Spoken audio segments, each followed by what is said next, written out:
है। दिलवाड़ा जैन मंदिर कई ऐतिहासिक और पौराणिक परंपराओं का गवाह है। दिलवाड़ा की मूर्तियां और कलाकारी उस शिल्पी की कल्पनाओं का नमूना है जब भगवान विष्णु ने बालम रसिया के रूप में यहाँ अवतार लिया था। आज भी यहाँ प्रेम की एक अद्भुत गाथा एक प्रतीक के रूप में गवाह बनी हुई है जब भगवान विष्णु आजीवन कुंवारे रह गए थे। पौराणिक कथा के मुताबिक भगवान विष्णु के नए अवतार बालम रसिया ने इस मंदिर की रूपरेखा बनाई थी। दिलवाड़ा जैन मंदिर भगवान विष्णु के बालम रसिया रूप के अवतार की खूबसूरती का इकलौता गवाह है। ये मंदिर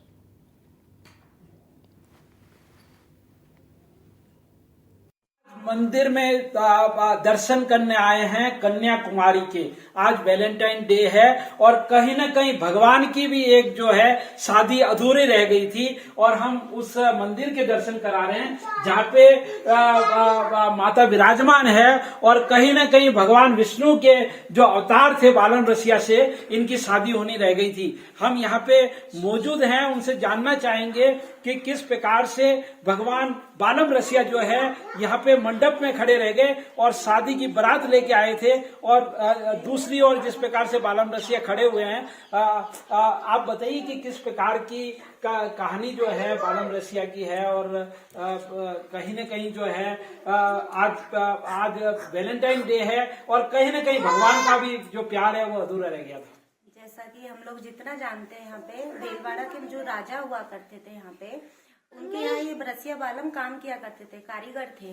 तो उनका काम राजा को बहुत पसंद आया, तो उन्होंने उनसे कहा कि अगर तुम इस महल को बहुत अच्छे तरीके से नक्काशी करके मंदिर को बनाओगे तो हम अपनी कन्या का विवाह तुम्हारे साथ कर देंगे। वो इस चीज पे राजी हो गए, उनकी कन्या का और इनको रसिया बालम को प्रेम हो गया।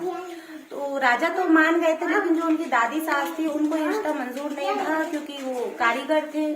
तो उन्होंने फिर उनके सामने दूसरी शर्त रख दी कि अगर तुम रातों रात 4 बजे से पहले ही अगर तुम नक्की झील को नाखूनों से खोद दोगे तो हम तुम्हारे अपनी कन्या का विवाह तुम्हारे साथ कर देंगे। तो ये शर्त भी उन्होंने मान ली क्योंकि वो तो भगवान का रूप माने जाते थे, उनके ऊपर माता रानी की कृपा थी। तो उन्होंने 1 घंटे के अंदर वो नक्की झील पूरी नाखूनों से खोद दी और वहां से पानी लेकर बारात लेकर लौट ही रहे थे।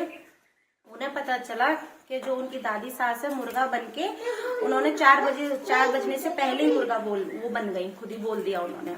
तो ये छल उनको पसंद नहीं आया, तो उन्होंने बिल्ली का रूप धारण किया और उस मुर्गे को मारा। मतलब दादी सास को उन्होंने मार दिया और वहां पर एक जगह है, वहां पे दफनाया गया है। तो मरते मरते उन दादी सास ने इन दोनों को श्राप दे दिया था कि मैं मर तो रही हूँ लेकिन तुम दोनों का विवाह कभी पूर्ण नहीं हो पाएगा, पत्थर के बन जाओगे। जब से ये दोनों कुंवारी कन्या जी ये रही और रसिया बालम जी उस पार है।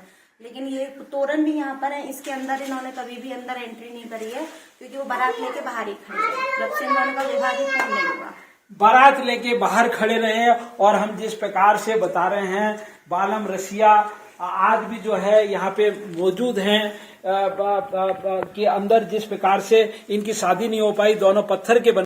हम उस टीले को बताने जा रहे हैं। यह टीला है पत्थरों का और ये जो पत्थर इकट्ठे हुए हैं कि जो दादी सास थी बालम रसिया की, जिसने शर्त रखी थी नक्की झील खोदने की और वो खोद कर आ गए थे, भगवान का रूप थे बालम रसिया। लेकिन कहीं ना कहीं दादी सास ने जिस प्रकार से छल किया और बिल्ली बनके जिस प्रकार से भगवान ने उनका वध किया था, उस दादी सास को यहाँ पे जो मुर्गा बने थे उसे यहाँ पे गाड़ा गया था और गाड़ने के बाद में यहाँ पे समाधि है जो एक टीले के रूप में है। जो भी यहाँ पे दर्शन करने आते हैं वो लोग यहाँ पे पत्थर फेंक के जाते हैं क्योंकि दादी ने इस प्रकार की रुकावट की थी कि भगवान की शादी नहीं हो पाए। और आज दोनों के दोनों भगवान बालम रसिया और कन्याकुमारी कंवारे हैं।